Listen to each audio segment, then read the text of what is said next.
Night 9 பேர் மலை ஏற போறாங்க. ஆனா அடுத்த நாள் அவங்க யாருமே அந்த இடத்துல இல்ல. வாங்க ஸ்டோரி சொல்றேன் கேளுங்க, லைக் பண்ணிருங்க. ஒரு நாள் என்ன பண்றாங்கன்னா, இது வந்து நம்ம இடத்துல நடந்தது இல்ல. இது வந்து ஃபாரின்ல ஒரு இடத்துல நடந்தது. எந்த இடம் தெரிஞ்சா கூட நீங்களே கூட சொல்லலாம். ஒரு மலை பகுதியில ஏறதுக்கு போறாங்க. அவங்க வந்து ஒரு 9 பேர் இருப்பாங்க. அவங்க வந்து ஒரு கேங் மாதிரின்னு வச்சுக்கலாம். யாரும் வந்து தனித்தனியாலாம் இல்ல. ஒரு கேங்கு. மலை ஏறத்துக்கு போயிட்டாங்க. மலையும் ஏறிட்டாங்க. ஏறிட்டு போனதுக்கு அப்புறம் கடைசி மலை மேல போயிட்டு ஒரு டென்ட் போட்டு நைட்டு ஸ்டே பண்ணலாம் அப்படின்னு பண்ணியிருக்காங்க. அதுக்கப்புறம் தான் காலையில அந்த ரெஸ்கியூ டீம் போறாங்க. போய் பார்க்குறாங்க. அந்த டென்ட்ல ஒருத்தங்க கூட இல்ல. ஆனா அந்த டென்ட் ஃபுல்லா கிழிஞ்சு கிடக்குது. உள்ள போய் பார்த்ததுக்கு அப்புறம் தான் ஷாக்கு. அந்த பனிமலை அப்படின்னா என்ன, கண்டிப்பா ஷூ இதெல்லாம் போட்டிருக்கணும்ல. ஷூ கூட எதுவுமே போடல.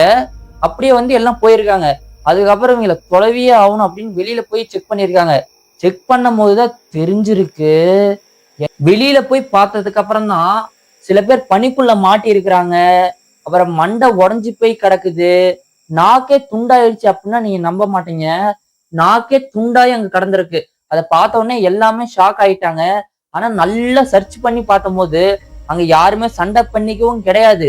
ஒருத்தங்க யாரும் வெளியாளு வந்து ஃபைட் பண்ண மாதிரியும் கிடையாது. யாரும் அந்த கொலை பண்ற மாதிரி இந்த மாதிரிலாம் எதுவுமே கிடையாது. கடைசி வரைக்கும் இன்னைக்கு வரைக்குமே இதுக்கு வந்து ஒரு கரெக்டான ஒரு ஆன்சரு யாருமே கண்டுபிடிக்கல. அந்த இடத்துல என்ன நடந்திருக்குன்னு உங்களுக்கு தெரிஞ்சுச்சுன்னா மறக்காம கமெண்ட் பண்ணுங்க.